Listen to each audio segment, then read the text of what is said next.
The wind whipped my hair across my face as I stood on the rooftop of the spire, Manhattan stretching out before me like a glittering promise.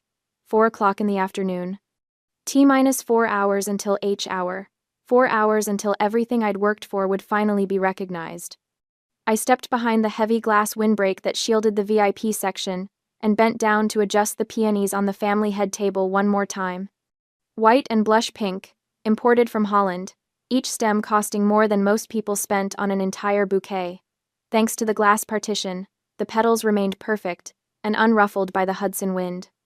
Just like everything else tonight needed to be. My hand unconsciously moved to my purse, feeling the reassuring weight of the 2 thick envelopes inside.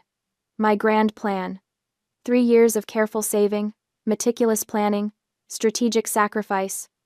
Inside one envelope, an all-inclusive retirement savings book for my parents, enough to fund the European river cruise Mom had circled in travel magazines for years. Enough for Dad to finally buy that vintage Corvette he browsed online every Sunday morning. Inside the other, a full-ride scholarship voucher for Brittany to study fashion design in Paris. Not just any program, the Institut Français de la Mode, the same school that had launched careers I'd heard my sister obsess over since she was 16. Tonight, when Arthur Sterling will announce my partnership in front of Manhattan's legal elite, I want my family sitting at that table. I want them to see what their daughter, their sister, has become. And I want to give them everything they'd ever dreamed of, because if I gave them their dream lives, surely they would finally be proud of me. Surely they would finally love me the way I needed to be loved. My phone buzzed once, then immediately again. I pulled it out, expecting a message about traffic or parking. Instead, my stomach dropped. Bank alert. American Express supplementary card ending in 4782, charged $3,000 at Pink Flamingo Beach Club. Transaction approved. Before I could process it, the second notification appeared. Mom, we can't make it. Your sister is having a panic attack. She needs quiet meditation space to heal immediately. So sorry, sweetie. You understand. I stared at the screen. Read both messages again. Then again. Pink Flamingo Beach Club. I knew that place. A tacky, neon-lit disaster on the outskirts of Long Island, where college kids went to drink watered-down cocktails from plastic cups while house music pounded so loud you couldn't hear yourself think. The kind of place that smelled like coconut sunscreen and regret. That was a quiet meditation space? The contradiction hit me like a physical slap. My brain, trained by years of legal analysis to spot inconsistencies, immediately began cataloging the evidence. Brittany needs quiet. Brittany needs to heal. Brittany is having a panic attack. But the charge went through at 3:47 p.m., 13 minutes ago. Which meant they'd been there for a while, probably since noon. Which meant they'd known for hours they weren't coming. They'd waited until the card swiped to send the text, waited until the transaction was approved and the money was gone, so I couldn't cancel it or freeze the account. This wasn't an emergency. This was calculated. The betrayal that surged through me wasn't about the $3,000. I'd spent more than that on Brittany's rent last month alone. It was the contempt. The casual, dismissive contempt that said they'd rather spend my money partying at a dump than spend 3 hours celebrating the biggest achievement of my life. They'd used my money to run away from me. Miss Ross? I turned. The restaurant manager, a slight man named Philippe, who'd been nothing but accommodating during the planning process, stood a respectful distance away. His expression was carefully neutral, but I could see the pity in his eyes. He'd watched me arrange and rearrange this table for the past hour, fussing over every detail. Should we clear the family table? He asked gently. I looked at the empty seats. The table was positioned in the prime spot, directly adjacent to where Arthur Sterling would stand for the toasts. If the managing partner saw me sitting alone, he would draw conclusions. Successful but isolated, professionally brilliant, but personally deficient. A woman who'd sacrificed family for career, who had no foundation, no roots, no real life beyond the office. Everything I'd worked for could be undermined by an empty table. I felt tears burning behind my eyes. I blinked them back, hard. I would not cry. Not here. Not where the catering staff could see, where word might somehow filter back to the firm that Eva Ross had broken down over her family not showing up. I clenched my fists at my sides, nails digging into my palms. No, I said, my voice steadier than I felt. Keep the setup exactly as it is, the most luxurious arrangement you have. Philippe nodded slowly. But take away the reserved for family sign, I added. He paused, understanding flickering across his face. Of course, Miss Ross. Right away. As he walked away, I looked down at my phone again. The bank alert was still there, stark and undeniable. I opened the banking app with shaking fingers and pulled up the transaction details. Pink Flamingo Beach Club, $3,000. VIP Cabana Package, $1,200. High Tide Alcohol Tower X10, $1,500. Private DJ Service Fee, $300. 10 alcohol towers. A private DJ. This wasn't stress relief. This wasn't healing. This was a party. A celebration. They were celebrating not being here.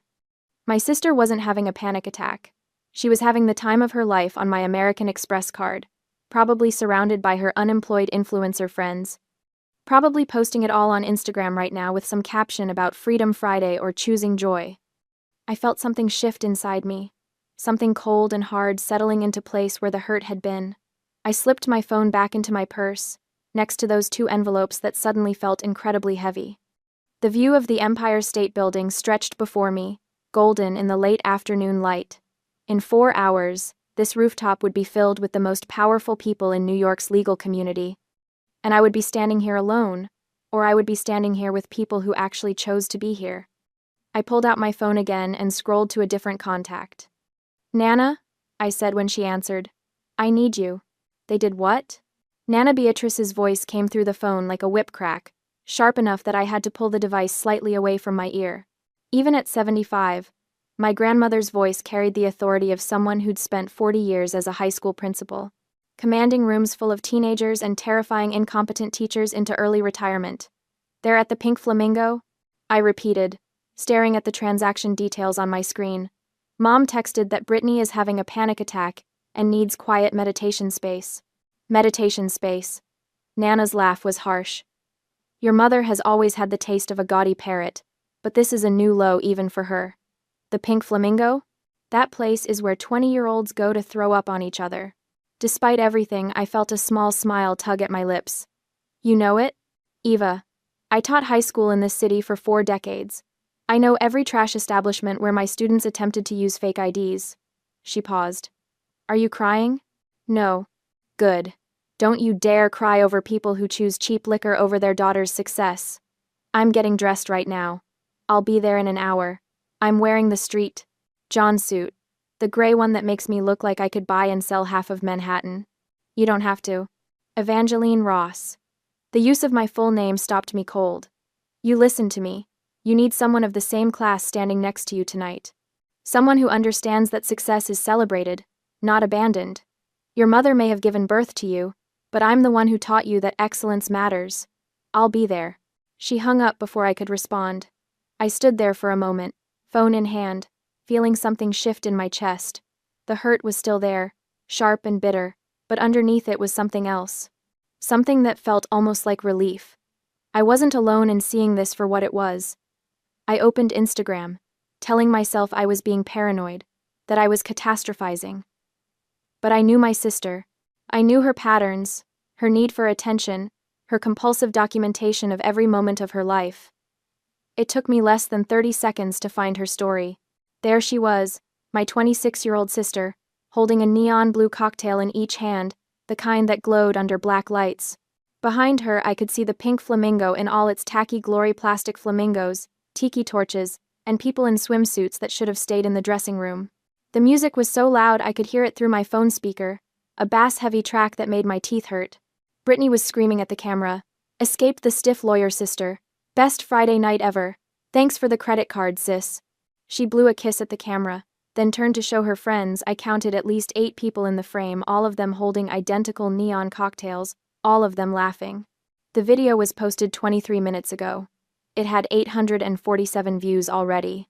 I watched it twice, then a third time.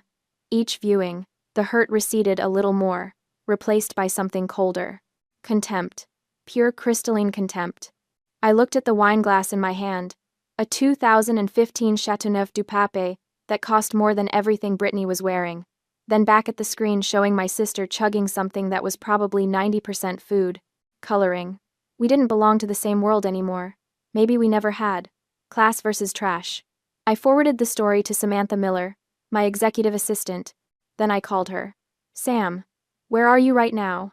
In the lobby with Jenkins and the other junior associates. We're early. Figured we'd grab drinks at the bar before heading up. Why? What's wrong? You sound... Come up to the VIP level. Now. All of you. The VIP level? That's for partners and... Samantha. Bring everyone. That's an order. She hesitated only a second. On our way. I ended the call and walked over to the family head table. Philippe appeared almost immediately, his radar for crisis finely tuned. Change of plans? I said. This table is no longer reserved for family. I need place settings for 8. My associates will be sitting here. His eyes widened slightly. The head table? The head table, I confirmed. And Mark? Make sure the settings are even more impressive than what's here now. I want this to look intentional, not like a backup plan. A slow smile crossed his face. Understood, Miss Ross. We'll make it magnificent. As he hurried away, I opened my phone again and pulled up my banking app. 3 years of financial records. Every wire transfer to my parents. Every supplementary card charge. Every rent payment for Brittany's apartment, the 1-bedroom in Williamsburg that she filled with thrifted furniture and ring lights for her lifestyle coaching business, that had exactly 43 paying clients, most of whom were our mother's friends, who'd signed up out of pity. $4,200 per month for rent. That alone was over $150,000 in 3 years.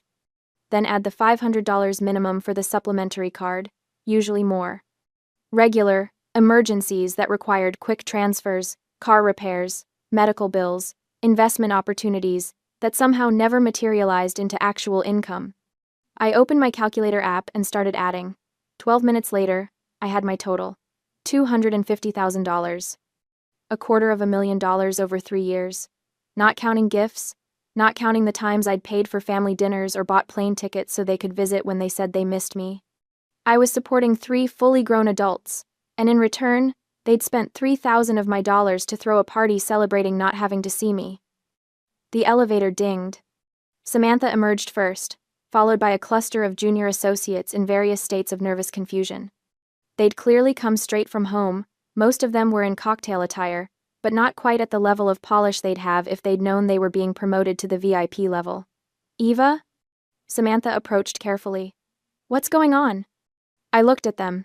At Sam, who'd been my right hand for 2 years, who stayed late when I stayed late, who'd once physically blocked an opposing counsel from ambushing me in the courthouse bathroom. At Jenkins, the first year who'd pulled 3 all-nighters last month to help me prep for the Morrison trial. At Davis, at Brooks, at Vance, all of them young and hungry and brilliant, all of them betting their careers on the belief that working for me would teach them something worth learning. They'd all shown up early. They were here because they wanted to be. My family isn't coming, I said simply. So tonight, you're sitting at the head table with me. Dead silence. Then Samantha said very quietly, Where are they? I pulled up Brittany's Instagram story and handed her my phone. Sam watched it. Her expression went from confused to angry to absolutely furious in about 15 seconds. She handed the phone back without a word, but I could see her jaw clenching. Well, Jenkins said after a long moment. Their loss is our gain. We get the good champagne. It was such a perfectly Jenkins thing to say, inappropriate and honest and somehow exactly right, that I felt myself laugh. A real laugh, the first one since those text messages arrived. Yes, I said. Yes, you do. By 8:30, the spire was transformed. The sun had set, and Manhattan glittered below us like a jewel box someone had shaken and scattered across the darkness. String lights crisscrossed the space overhead, and the bar was doing brisk business, serving cocktails with names like The Closing Argument and The Settlement. Jazz played softly enough to allow conversation, and the air smelled like expensive cologne and ambition.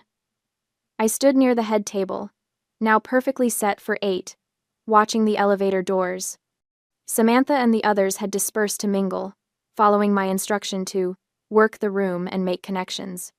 They'd transformed from nervous juniors to confident professionals in the span of an hour, and I felt a small surge of pride watching them. Nana Beatrice had arrived 45 minutes ago in her promised street. John suit gray wool with pearl buttons that probably cost more than most people's monthly rent. She'd taken one look at the revised seating arrangement, nodded approvingly, and then proceeded to charm every partner's wife in attendance. My grandmother had a gift for making people feel simultaneously honored and slightly intimidated by her attention. But my stomach was still in knots. Because Arthur Sterling hadn't arrived yet. Arthur Sterling, the managing partner. The man who'd personally called me into his office 6 weeks ago to tell me I was being considered for the youngest partnership in the firm's history. The man who'd shaken my hand and said, "Eva, you remind me of myself at your age. Brilliant, dedicated, and you understand that success means nothing if you don't have people to share it with." He was old school. 70 years old, married to his college sweetheart for 48 years, 5 children, who were all successful in their own right. He gave speeches at Fordham Law about balanced excellence, and how the best attorneys were the ones who could close a merger and still make it home for dinner with their families. My HR file, the one I'd filled out when I first joined the firm, had a section about personal values and motivations. I'd written that family was my biggest drive. That everything I did was to build a foundation for the people I loved. What would he think if he saw me sitting at a head table with no family present? "Eva." I turned. Arthur Sterling stood behind me, and despite myself, I felt my stomach drop. He was shorter than he seemed in the office, but he projected authority like a physical force. Silver hair, immaculately styled, navy suit that was somehow both conservative and incredibly expensive, and eyes that had perfected the art of the penetrating stare after 50 years of cross-examining hostile witnesses. "Mr. Sterling." I extended my hand, which he shook with exactly the right amount of pressure. "Thank you so much for coming. Wouldn't miss it for the world." He glanced past me at the head table, his expression expectant, though I was hoping to finally meet the famous Ross family. "In your interviews, you spoke so warmly about your parents.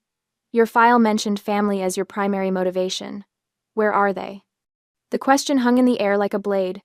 Every possible response flashed through my mind in rapid succession. The truth would be humiliating. A lie would be transparent. Arthur Sterling hadn't built a 50-year legal career by being easy to fool. Deflection would make me look evasive. I opened my mouth, not sure what would come out. "Good evening, Mr. Sterling." Nana Beatrice materialized beside me like a force of nature, her voice carrying the steel and silk tone she'd perfected over decades of dealing with difficult parents at PTA meetings. Sterling turned to her, surprised. "I'm Beatrice Ross," she continued, extending her hand with the regal bearing of someone who'd never questioned whether she belonged anywhere.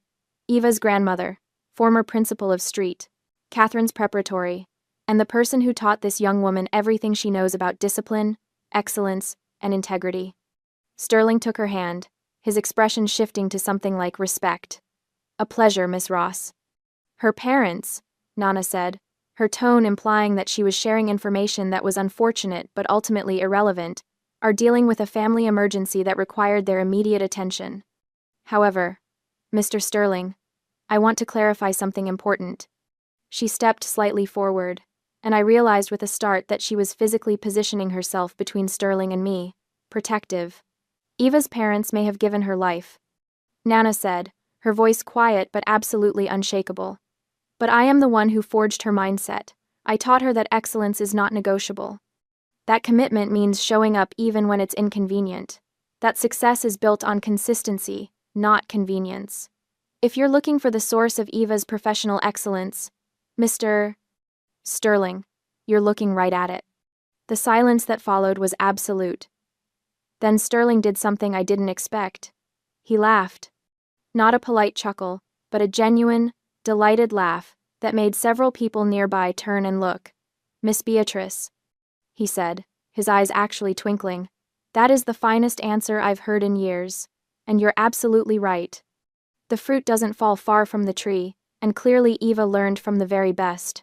He turned back to me. "Your grandmother is a force of nature. You're lucky to have her." "I know," I managed. Sterling clapped me on the shoulder, a gesture that was somehow both paternal and professional, and moved off to greet other guests. The moment he was out of earshot, my knees nearly buckled. "Easy," Nana said, gripping my elbow. Deep breath. You're fine. That was a perfectly executed defensive maneuver, and he bought every word of it. Because it was true, I said. She looked at me, and something soft flickered in her expression. Yes, it was. My phone buzzed in my clutch. I probably shouldn't have checked it, but my hand moved automatically. Instagram notification. Brittany had gone live. Against my better judgment, I clicked. The video quality was shaky, clearly shot on someone's phone in low light, but I could see everything. My sister, absolutely drunk, holding that neon blue cocktail, surrounded by her friends. The music was deafening. She was screaming at the camera, her words slightly slurred. Best Friday night ever. No boring lawyer talk, no stiff people, just vibes. She spun in a circle, nearly falling. Someone caught her, laughing. Thanks for the credit card, sis. You're the best ATM ever. The comments were already rolling in. OMG, who's your sister, lol? Wait, did she pay for this whole thing? ATTM. I'm dead. I watched my sister toast the camera, watched her friends cheer, watched the neon lights and plastic flamingos and everything that was the complete opposite of where I stood right now. And instead of the hurt I'd felt this afternoon, I felt nothing but cold, clear contempt. Eva? Samantha appeared at my elbow. It's time for your speech. I pocketed my phone and straightened my shoulders. Let's do this. The crowd quieted as I stepped to the small podium Philippe had set up. In front of me, I could see the entire gathering partners, associates, clients, my team at the head table watching me with expressions of support and pride. At the next table over, I noticed someone I hadn't paid attention to before. A woman in her early 30s, definitely not with the firm, definitely too glam to be a client. She had her phone out, pointed in my direction but not obviously. An influencer, probably. Someone's +1 who saw expensive party and thought content opportunity. Perfect. I raised my glass. Thank you all so much for being here tonight, I began. Honestly, 4 hours ago I almost canceled this party. I could feel the surprise ripple through the crowd. I received a message that my family needed to deal with an emergency, that they needed to go heal. I let the word hang in the air for just a moment. I was devastated. I thought about canceling everything, about calling all of you to say we'd have to reschedule. I pulled out my phone, held it up slightly. But then I saw the credit card receipt. $3,000 charged at a beach club, 10 alcohol towers, a private DJ. I saw the Instagram livestream my sister partying, using my money, celebrating not being here. You could have heard a pin drop. And then I looked around at all of you. I gestured to the gathered crowd.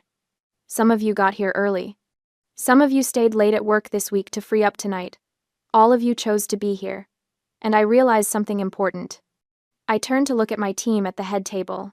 This VIP position isn't for those of the same bloodline. It's for those of the same vision. The silence held for one more beat. Then Samantha started clapping. Jenkins joined in. Then Davis. Then Vance. Then suddenly the entire rooftop was applauding, and several people were actually cheering. I sat down, my heart pounding, and caught Nana Beatrice looking at me with something that might have been approval or might have been pride. At the next table, the influencer was still recording. Good. I woke up Saturday morning to 17 missed calls and 43 text messages. For a moment, lying in my bed in my too-quiet penthouse, I thought something terrible had happened.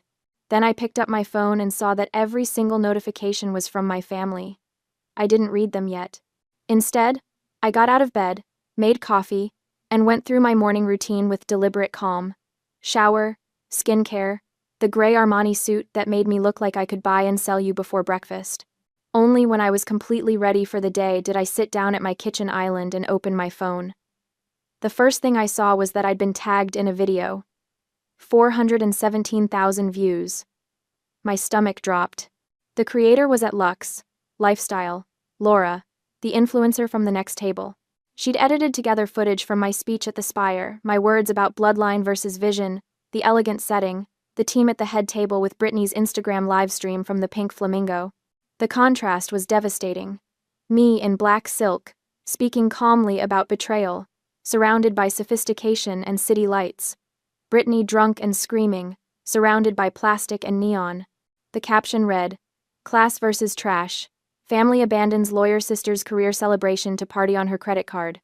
This isn't healing, this is an insult to good taste. Class not trash. Toxic family. She deserved better. The comments had exceeded 8,000. Is this family insane?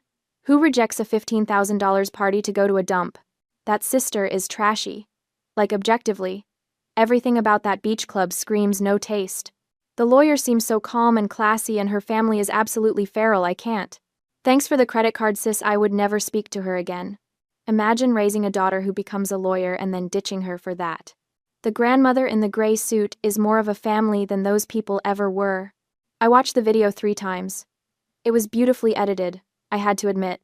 Laura had timed the cuts perfectly, had captured the exact moment my expression shifted from hurt to contempt in my speech.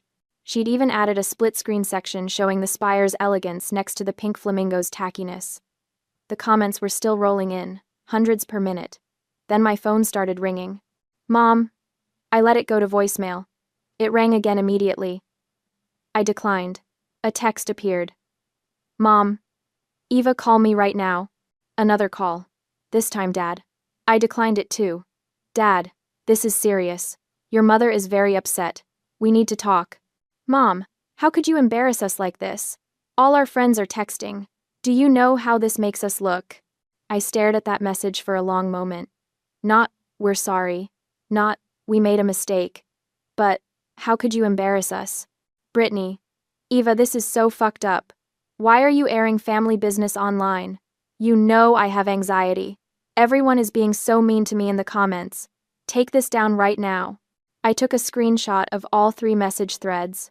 Then I opened a text to Samantha. Me. Good morning. Can you come in an hour early today? I need you to help me compile some documents. Samantha. Already here. Saw the video. Also compiled the documents you're about to ask for. Blue folder on your desk. God, I loved her. My phone rang again. Mom. This time. I answered. Eva. Thank God. I didn't post that video. I said calmly. What? The video everyone is commenting on. I didn't post it. I didn't send it to anyone. An influencer at the party recorded it and posted it herself. Silence on the other end. Then, well, you need to make her take it down. Why would I do that? Because it's making us look terrible. Your father's golf buddies are texting him.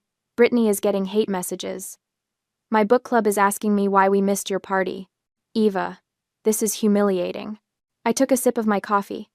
It was the good stuff. The beans that cost $40 a pound from that place in Brooklyn. Smooth, rich, perfect.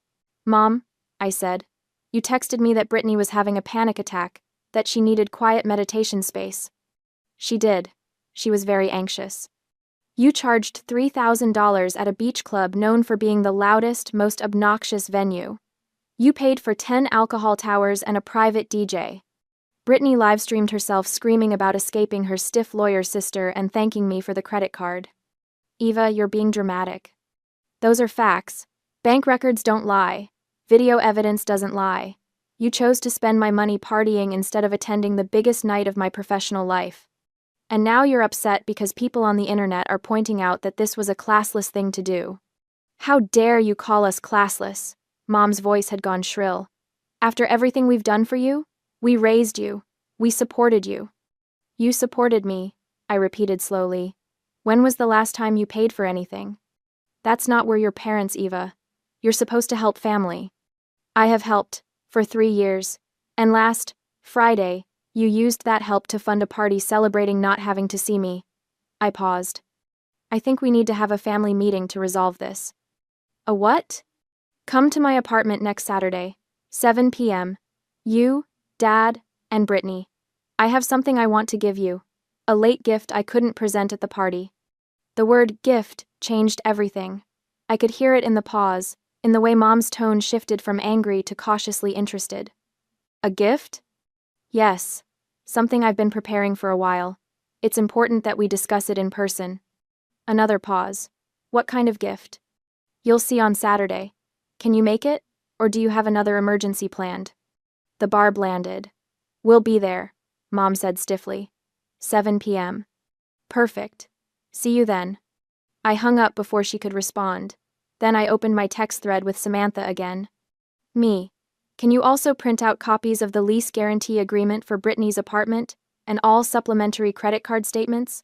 I need everything ready by next Saturday afternoon. Samantha. Already in the blue folder.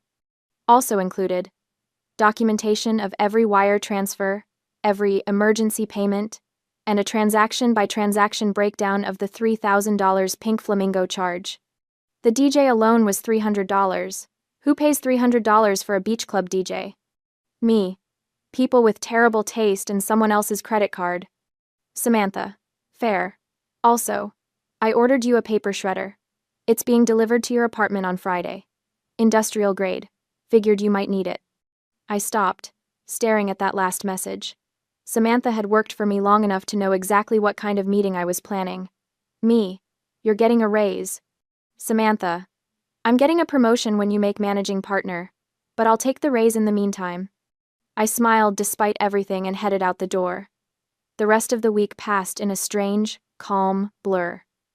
The video continued to go viral by Wednesday. It had 2.3 million views. My parents called 17 more times. Brittany sent increasingly frantic texts, begging me to do something about the comments.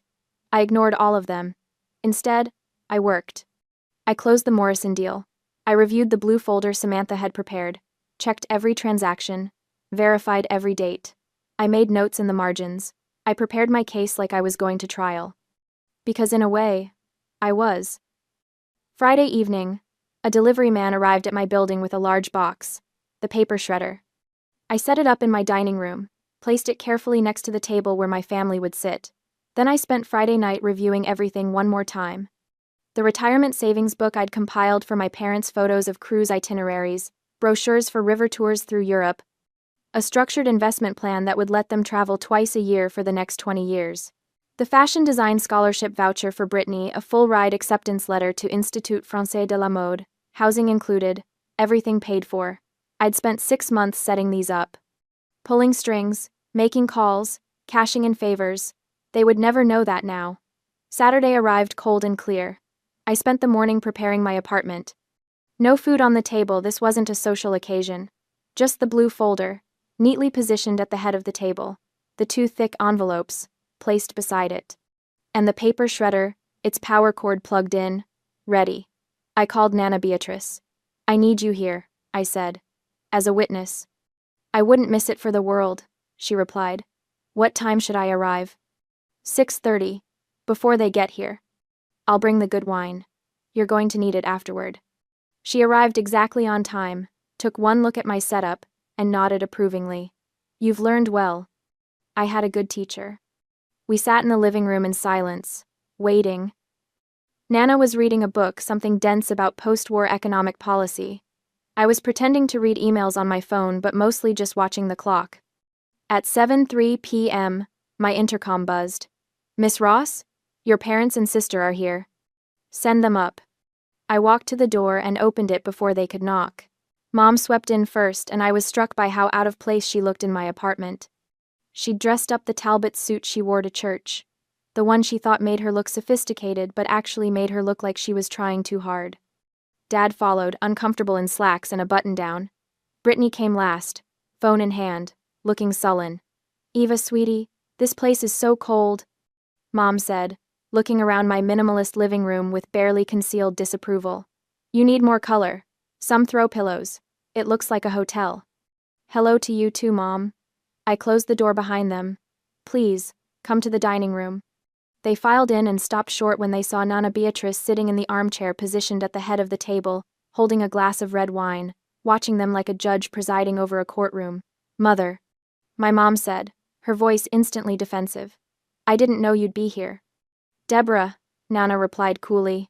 Sit down, all of you. There was something in her tone that made even my father comply without argument. They took seats around the table, their eyes immediately drawn to the blue folder and the 2 envelopes. What's this about? Brittany said, still scrolling on her phone. I have plans later. Can we make this quick? I remained standing. Put the phone away, Brittany. Excuse me? Your sister said put the phone away, Nana said quietly. Or you can leave now. Brittany looked to our parents for support, but Mom was staring at the envelopes with undisguised interest. Brittany huffed and put her phone face down on the table. "Thank you," I said. "Now. I asked you here because we need to address what happened last Friday." Mom immediately launched into her prepared speech. "Eva, we've been so stressed about this viral video situation. You have to understand how humiliating it's been for us. Your father's colleagues, my friends, everyone has been asking questions. We're the victims here. That horrible woman shouldn't have posted." "Deborah," Nana cut her off. "Shut up." Mom's mouth fell open. "You ditched your daughter's partnership celebration party, a $15,000 event, to drink watered-down cocktails at a beach club that smells like sunscreen and poor decisions. I'm not ashamed of you because you're cruel. I'm ashamed because you're stupid. Mother, how dare?" "I dare because it's true. You had a daughter who achieved something remarkable, and instead of celebrating her, you spent her money celebrating not having to see her. That's not complicated. That's not a misunderstanding. That's just pathetic." The silence that followed was absolute. I picked up the 2 envelopes.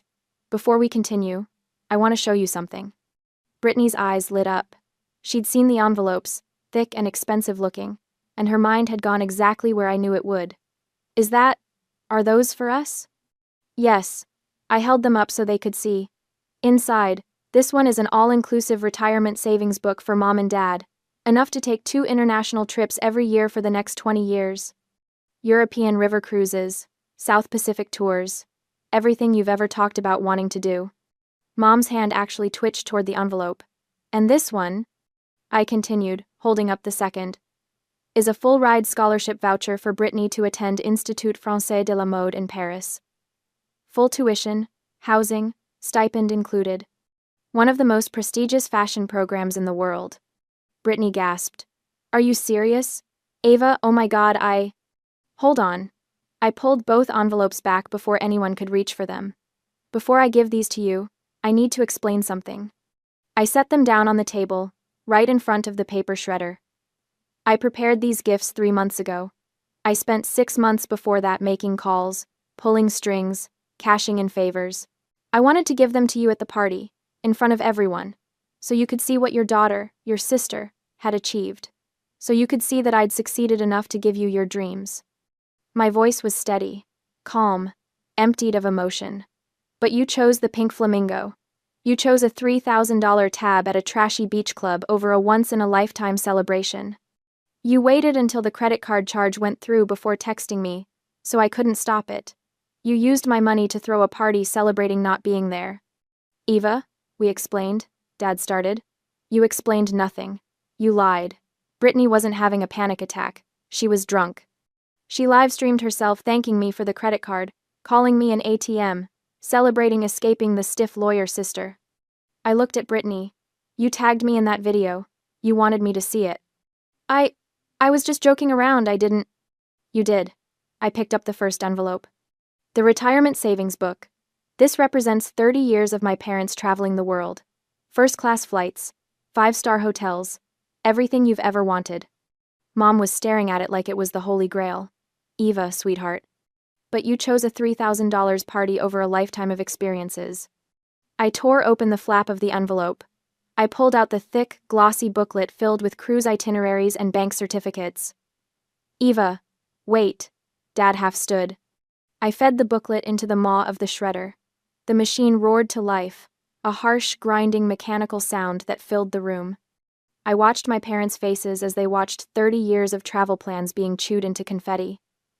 Mom made a sound like she'd been physically struck. "What are you doing?" Brittany shrieked. I picked up the second envelope. The scholarship voucher, Brittany's dream school, her ticket to Paris, to the life she'd always said she wanted.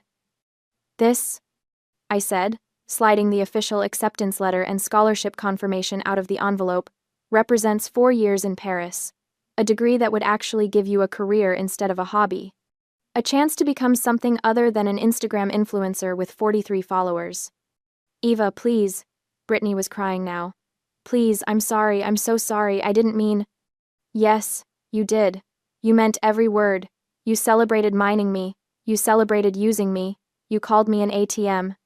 I fed the acceptance letter into the shredder. Brittany screamed. Actually screamed, like I'd physically hurt her. Mom was frozen, staring at the machine like she couldn't process what had just happened. Dad had gone pale. The whirring stopped. Both envelopes, both dreams, reduced to strips of paper in the clear bin. "That's it?" Mom whispered. You're destroying our futures over one mistake?" "One mistake?" I turned to look at her. "Mom, how much money have I given you in the last 3 years?" She blinked. I don't know. We never asked you to." I opened the blue folder. $250,000. Mom's eyes widened. That's impossible." "It is entirely possible," I said, pulling out the first document. "Rent payments for Brittany, credit card bills, emergency wire transfers, car repairs that somehow cost $5,000, medical bills that insurance should have covered, investment opportunities that never materialized." I held up the lease document. "This is Brittany's lease. I'm the guarantor. I'm the one who's legally responsible when she can't pay rent. Which is every month, because she doesn't have a job." "I'm building my brand," Brittany started. "You have 43 paying clients. I looked at your business account. You made $2,100 last year. I paid $50,400 in rent for you." I set that document down and picked up the next. "This is the supplementary credit card statement. In the last 3 years, you've charged $47,000 on it." "Mom, you told me this was for emergencies only." "Those were emergencies," Mom said. "You don't understand what it's like to—" "The $800 charge at Nordstrom for a new handbag was an emergency?" Silence.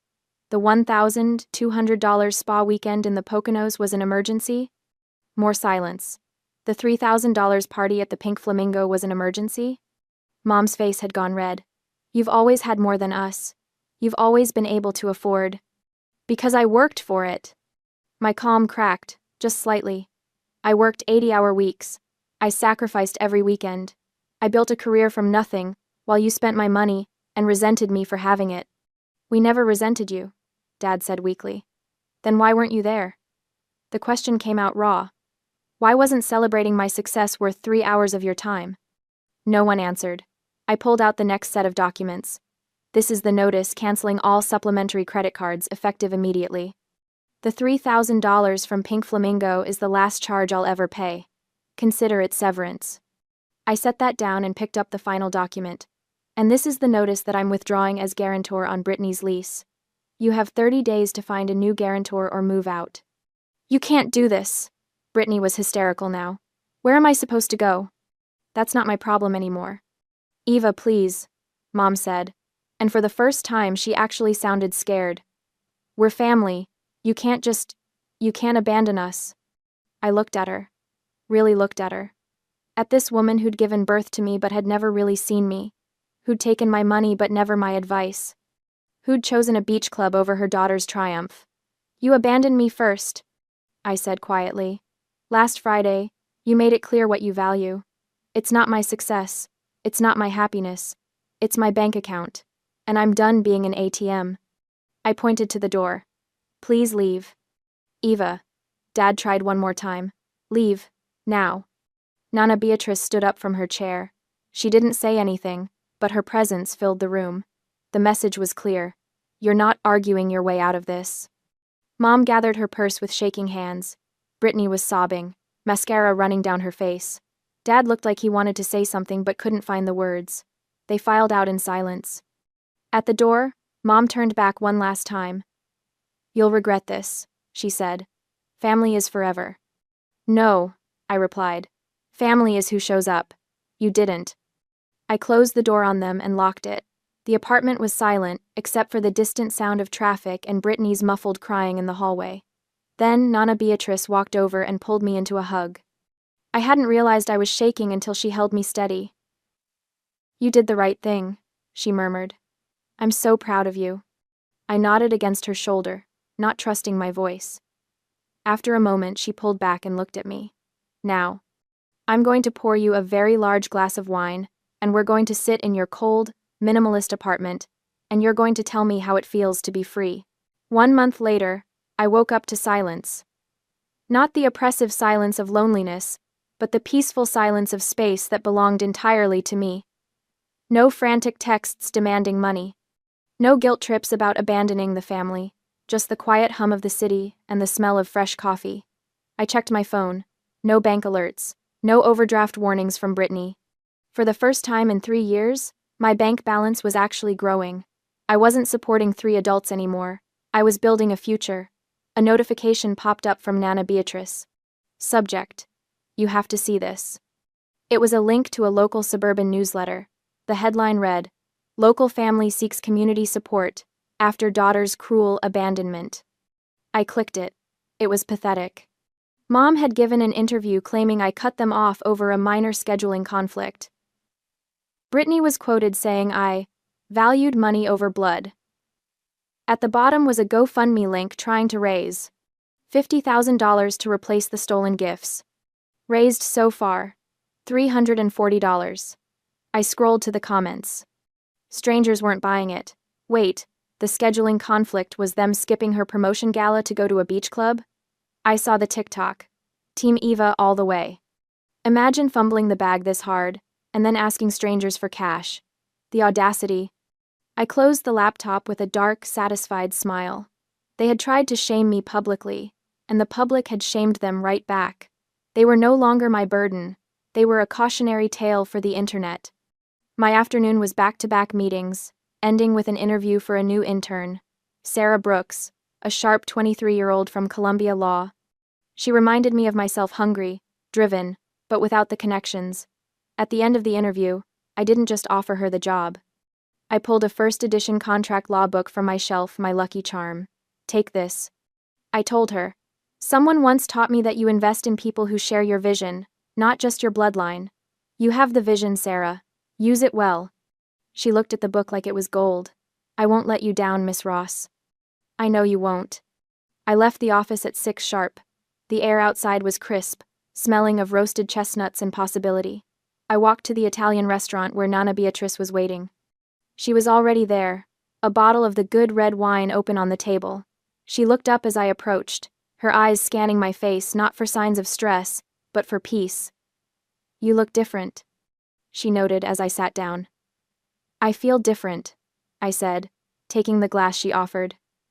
Lighter. That's the weight of dead expectations falling off your shoulders. She clinked her glass against mine. To Eva Ross, who finally stopped trying to buy love and started building a legacy. To family, I corrected softly. The real kind. We drank, and the wine tasted like victory. Through the window, the lights of Manhattan twinkled, millions of lives unfolding in the dark. Somewhere out there, my parents and Brittany were living with the consequences of their choices. And here, sitting across from the only person who had never asked me for a dime, I was living with mine. The check came. Nana snatched it before I could even reach for my purse. My treat, she said firmly. You've paid enough. We walked out into the cool night air, arm in arm. I didn't look back. The future belonged entirely to me now, and I was ready for it.